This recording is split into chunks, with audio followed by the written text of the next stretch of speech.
নবী প্রেম সুধা পান কর সবে মন বেদনা যাত না জোড়াইবে খোদা প্রাপ্তি তোর তরে লাভ হবে নবী পদবিনে ভাব সবে মিশে। আল্লাহর হাবিবের কদম মুবারকের সাথে যদি আপনার সম্পর্ক না থাকে আপনার সব কিছু মিথ্যে, সব বৃথা, জিন্দেগিটাই আপনার সব কিছু বরবাদ হয়ে যাবে। আখেরাতে যদি আল্লাহর নবী বলে আমি তোমাকে চিনি না, তাহলে তোমার আর উপায় নাই।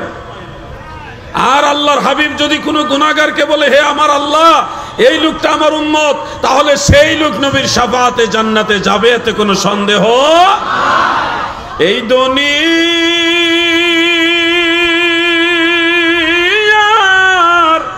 সবাই যে দিন আমায় ভুলিবে,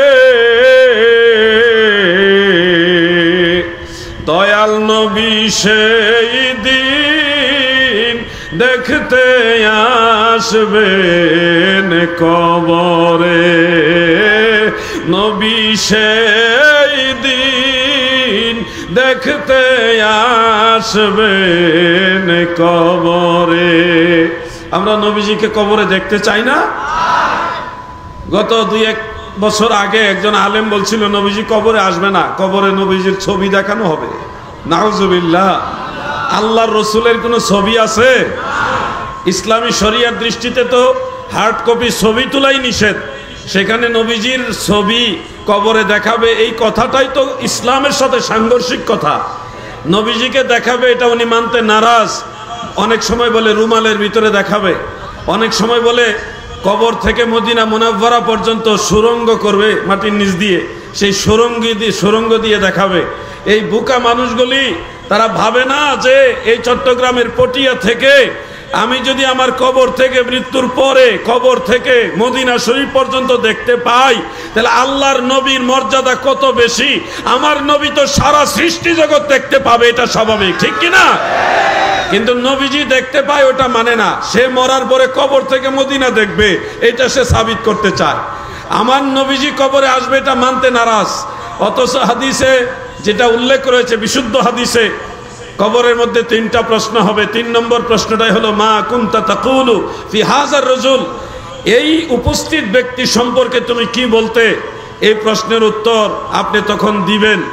কিভাবে দিবেন? ইমাম মহিউদ্দিন নববী রহমাতুল্লাহ আলাইহি মুসলিম শরীফের সরাল মিনহাজের মধ্যে লিখতেছেন, এমনকি মেরকাতের মধ্যে মোল্লা আলী কারি রহমাতুল্লাহ আলাই তিনিও লিখেছেন, এবং শিহাবুদ্দিন কাস্তাল্লানি রহমাতুল্লাহ আলাই মাওয়াহিবুল লাদুনিয়ার মধ্যে এই কথাটা উল্লেখ করেছেন। যদিও তিনি একটা ভিন্ন মত উল্লেখ করেছেন, কিন্তু ইমাম নববীর ফায়সালা হলো যে হাজা এটা ইসমে ইশারা, এটা হাজেরের ফায়দা দেয়, উপস্থিত ব্যক্তির ফায়দা দেয়। অর্থাৎ যখন প্রশ্ন করা হবে মা কুনতা তাকুলু ফি হাযার রাজুল, এই হাযার রাজুল দিয়ে বোঝা যায় নবীজি আপনার কাছে হাজির থাকবে, নবীজিকে আপনি দেখবেন, নবীজি আপনাকে দেখবেন। এই অবস্থায় ঈমানি জবানে সেদিন আমার নবীজিকে দেখে নবীর কালেমা পড়ে সাক্ষী দিবেন হাযা নবিয়ুনা মুহাম্মাদুর রাসূলুল্লাহ সাল্লাল্লাহু আলাইহি ওয়াসাল্লাম। আমরা নবীজিকে কবরে চিনতে চাই কিনা? মহব্বতে বলেন চাই কিনা? বন্ধু নাই রে, বান্ধব নাই রে, যেই জায়গায়